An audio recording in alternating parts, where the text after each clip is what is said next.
Южная столица Кыргызстана – город Ош. Красивейший, старинный город, гостеприимный и колоритный.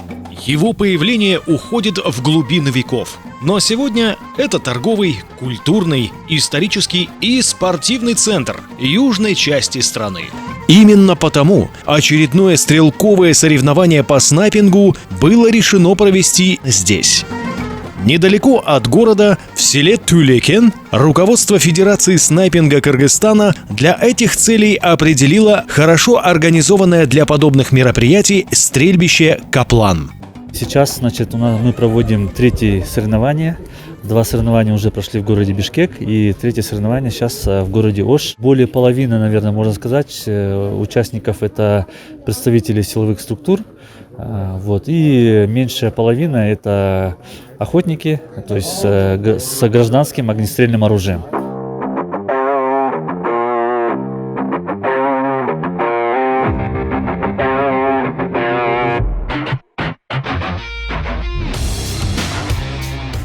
Гостей на южный рубеж в этот раз также собралось довольно много.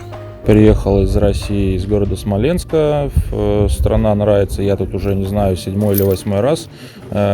Часто на охоте бываю, в этом году уже 2-й раз. Ош я еще не видел, потому что прилетел темно, уехали тоже темно. Ознакомлюсь завтра. Соревнования интересные. Интересно, организовано, все неплохо, погода хорошая. Ветра только нету, жалко, неинтересно, что слабый ветер. Так было поинтереснее.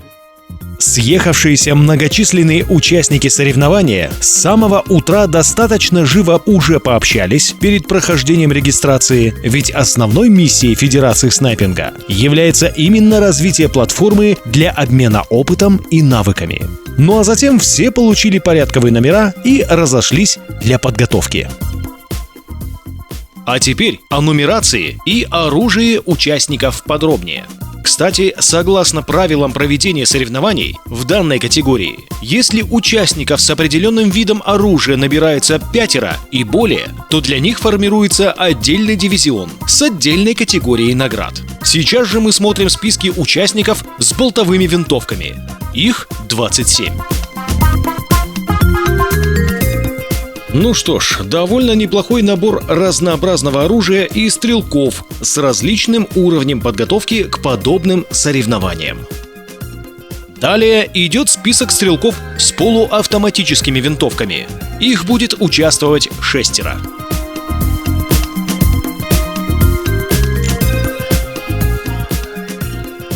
А сейчас немного о предстоящих упражнениях на южном рубеже в этот день. Сегодня их 8. Первое – это таяк на дистанции 100 метров. Второе – жетон, также на 100 метрах. Третье упражнение – 3 из 200 на 200 метрах соответственно. Четвертое – знай свои возможности на 300 метрах. Пятое упражнение – трудная мишень, дистанция 250 метров. Шестое упражнение – елка, 400 метров. Седьмое – это уверенный стрелок, дистанции 500 и 550 метров. Завершает комплекс упражнений дисциплина тройной звон на 600, 625 и 650 метров соответственно.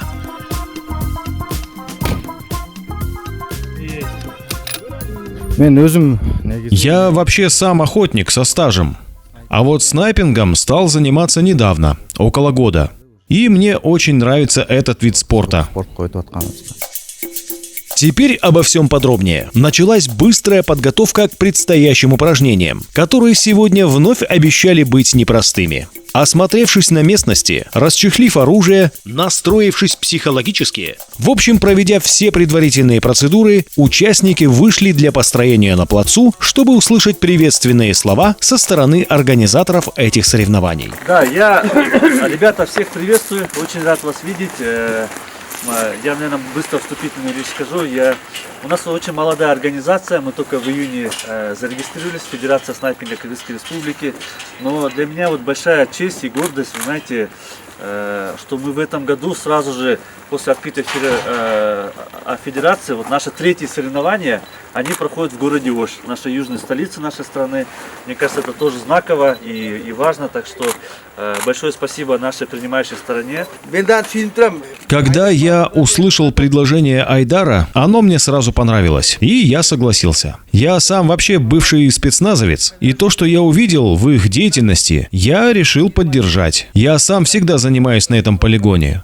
И мне приятно, что Айдар решил провести соревнования именно здесь. Мы от всех ждем отличных результатов. Пусть кому-то достанется победа. А главное, что соревнования будут у нас здесь проходить на регулярной основе. Всем удачи! Что регулярно будет. Международный уровень чаровного харакет класса. Добро пожаловать, уважаемые гости. У всех свои правила безопасности, но вам необходимо знать первое, да? Это мы всегда обращаемся с оружием как заряженным. Никогда не направляем ствол туда, куда не хотим стрелять. Прежде чем произвести выстрел, смотрим, что перед мишенью, что за ней. Все, желаю всем удачи. И, как мы все знаем, победит сильнейший.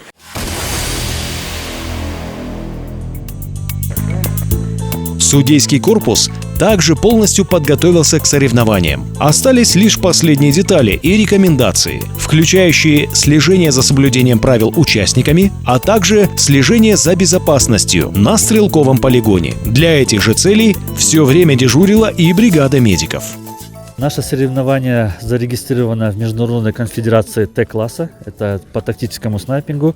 Головной офис конфедерации находится в Болгарии. Значит, этот матч зарегистрирован в системе Т-класса, и каждый стрелок в онлайн-режиме может видеть результаты своей стрельбы. Вот, по каждому упражнению даются баллы, и в конце соревнования мы будем суммировать эти баллы и определяться призеры соревнования. Итак, время начала упражнений. Напомним, что соревнования проходят в категории Т-класса. А теперь первая дисциплина – таяк. Дистанция 100 метров. Модуль 1. Бумажная мишень с двумя зачетными зонами. А. Диаметром 20 см и Б. Диаметром 5 см, расположенными одна в другой. Попадание в линию засчитывается в пользу стрелка. Количество выстрелов – 5. Количество очков – 1300. Время на подготовку – 60 секунд. Время на стрельбу – 60 секунд, общее на сквот. Положение для стрельбы – стоя 1 выстрел. С колена или сидя – 1 выстрел. Лежа – 3 выстрела. Разрешено использовать только передние упоры, моноподы, сошки. Сейчас рассмотрим внимательнее полностью все упражнение таяк. Или в переводе с кыргызского «палка». Стрелок готов, да? Упражнение относится к неустойчивым. Стрелок Айдар Акенов. Оружие Тика Т3Х А1 ТАК. Калибр 6,5 Кридмор. Первый выстрел стоя. Используется как упор палочка для спортивной ходьбы. Колено. Далее выстрел с колена.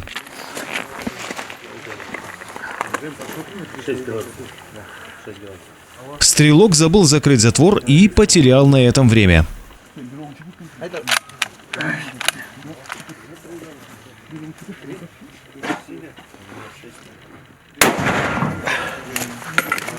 Далее следует 3 выстрела из позиции лежа.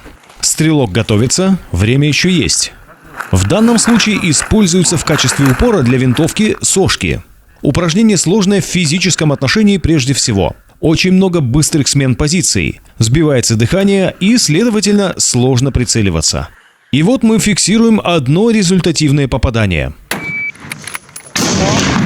Разрешить показать. Так, флажок. Хочу вам рассказать про одно из упражнений. Оно уже стало традиционным упражнением. Это упражнение называется жетон. То есть это вот такая плашка, сделанная из металла. Почему это такое традиционное упражнение? Значит, стрелки производят выстрел в свои жетоны и берут их с собой домой. И эти жетоны можно коллекционировать. То есть с каждым новым соревнованием они получают новые жетоны с новой датой и как бы названием мероприятия. То есть это такие коллекционные жетоны, поэтому они стали у нас традиционными. Итак, второе упражнение. Жетон. Дистанция 100 метров. Модуль 1. Цель – металлический жетон размером 2,8 на 5 см с дополнительной зачетной зоной диаметром в 1,7 см. Количество выстрелов – только 1. Время на стрельбу – 5 секунд. Положение для стрельбы – лежа. Допустимы любые упоры в любом количестве. Третье упражнение 3 из 200. На дистанции уже в 200 метров. Модуль 1. Цель – бумажная мишень с двумя зачетными зонами. А диаметром 20 см и Б диаметром 10 см, расположенными одна в другой. Время на стрельбу – 45 секунд. Положение для стрельбы с колена или сидя. Разрешено использование только винтовочного ремня. Четвертое упражнение. Знай свои возможности. Дистанция 300 метров. Цель – бумажная мишень с тремя зачетными зонами. А диаметр 15 см, Б 10 см и С диаметр 5 см. Количество выстрелов – 3. Время на стрельбу – 40 секунд. Положение для стрельбы – лежа. Допустимое оборудование – любые мешки в любом количестве. Запрещено использовать треноги или дополнительные жесткие опоры. Если закончили говорить, показать, магазин. Жжет. Отличная организация мероприятия. Упражнения очень сложные и интересные. Но нам все нравится. Всем большое спасибо. Упражнение номер 5. Трудная мишень. Дистанция 250 метров. Цель – бумажная мишень с одной зачетной зоной, диаметром в 7,7 см и частично закрывающей его штрафной зоной диаметром 12 см. Количество выстрелов – 2. Время на стрельбу – 30 секунд. Положение для стрельбы – лежа. Допустимое оборудование – любые мешки в любом количестве. Соревнования проходят довольно-таки успешно, позитивно, очень приятно, очень хорошо отнеслись к нам организаторы. Стреляли лежа, с упоров, стоя. Расстояния были разные, от 100 метров до 650 метров. Попадания не всегда точные, но довольно-таки все хорошо. Ветра на данном полигоне хорошо, что нет. То есть бороться в принципе не с чем, только со своими ошибками. Шестое упражнение – интересная дисциплина под названием «Елка». Хочу рассказать об упражнении под названием «Елка». Это из неустойчивых положений. Какое снаряжение используется на этом упражнении? То есть вы видите, у меня здесь есть специальный подсумок, на который я могу поставить винтовку, и она будет держать на балансе. Далее я использую, получается, вот такие подсумки тоже большие. Могу вот так вот сесть. Раз, да? Если мне не хватает высоты, то я вторую поставлю. Вот так вот руку сюда ставлю. И вот, пожалуйста, у меня достаточно все просматривается, устойчиво достаточно. Я могу выстрел произвести. Итак, дистанция 400 метров. Цель – металлический гонг. Количество выстрелов – 6. Время на стрельбу по последнему выстрелу или 120 секунд. Положение для стрельбы с опорой на ветви елки. Допустимое оборудование – любые мешки в любом количестве. Рассмотрим внимательнее полностью все упражнение «Елка». Стрелок Анварбек Нурматов. Оружие Орсис Alpine. Калибр 300 WM. Стрелок уже промахнулся, перешел на другую ветку елки. Здесь мы видим, что был закрыт затвор. Судья делает поправку, чтобы стрелок открыл затвор. Безопасность очень важна, так как соревнования в АШЭ проходят впервые, и судьи делают замечания, но не дисквалифицируют.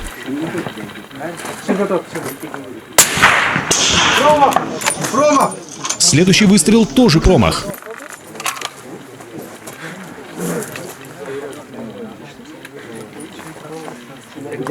Третий выстрел – есть попадание по цели. Есть попадание. Ай, красавчик. Сейчас поешь.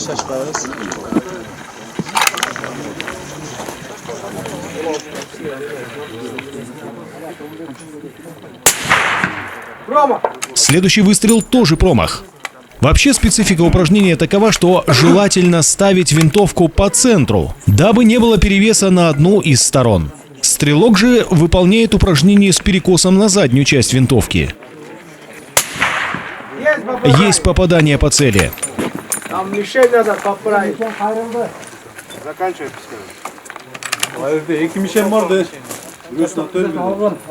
И упражнение завершается вновь результативным попаданием в гонг. Есть попадание. Седьмое упражнение – уверенный стрелок. Дистанция 500 и 550 метров. Цель – 2 гонга диаметром 30 сантиметров. Количество выстрелов – 4. Время на стрельбу – 120 секунд. Положение для стрельбы – лежа. Допустимое оборудование – любые мешки в любом количестве. Особо так не занимался, вот увлекался только охотой. Вот сколько на охоту стажем 15 лет. Вот последний, вот первый раз участвую на турнирах. Вот понравилось. В дальнейшем попробуем. Будем брать другие калибры винтовки. И завершающее 8-е упражнение – тройной звон. Дистанция 600, 625 и 650 метров. Цель – металлические гонги диаметром 30 сантиметров на указанных дистанциях. Количество выстрелов – 5. Время на стрельбу – 120 секунд. Положение для стрельбы – исключительно лежа. Допустимое оборудование – любые мешки в любом количестве.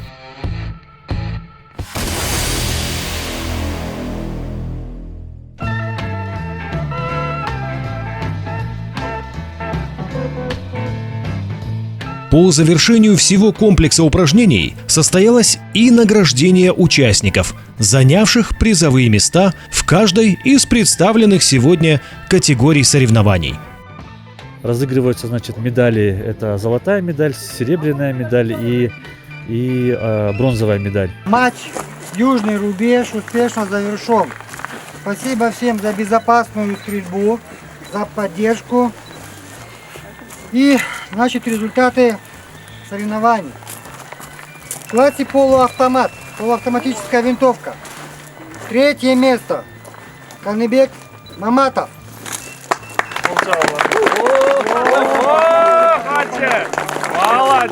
Кинжибек Маматов. 3-е место. Винтовка Сайга калибром 7,62 мм. Премия 5000 сомов. 2-е место. Суербек Мамат Керимов.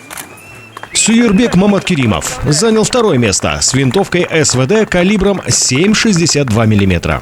2-е место 10 000 сомов. Он Мингсом. Серебро. 1-е место. Рустам Батыров.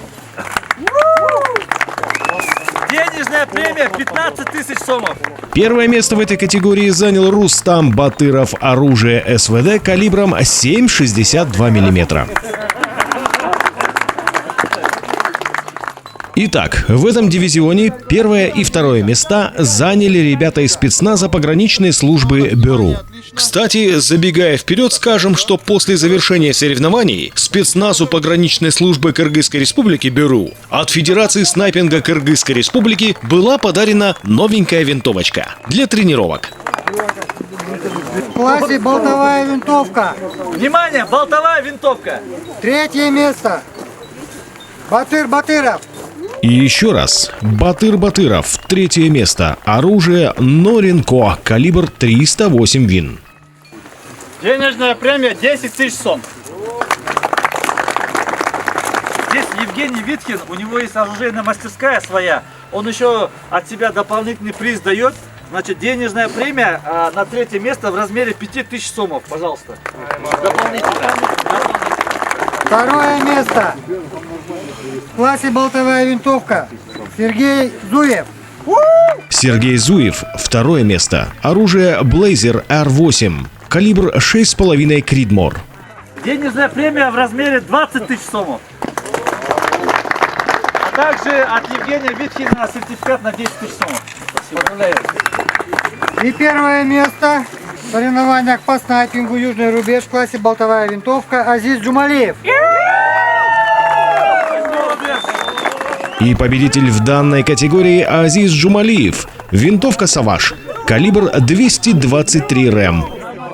Кстати, с этим калибром он сумел обойти винтовки соперников с более серьезным калибром. Значит, денежная премия в размере 30 000 сомов на золото. А также сертификат от Евгения Виткина на сумму 20 000 сомов.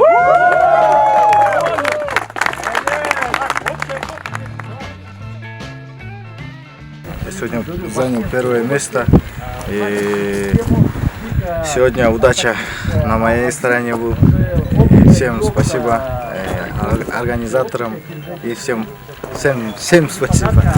В целом, мероприятие, как всегда, прошло на отлично, в теплой, дружественной обстановке. И мы с нетерпением ждем новых соревнований, новых эмоций и новых победителей в этом интереснейшем виде спорта.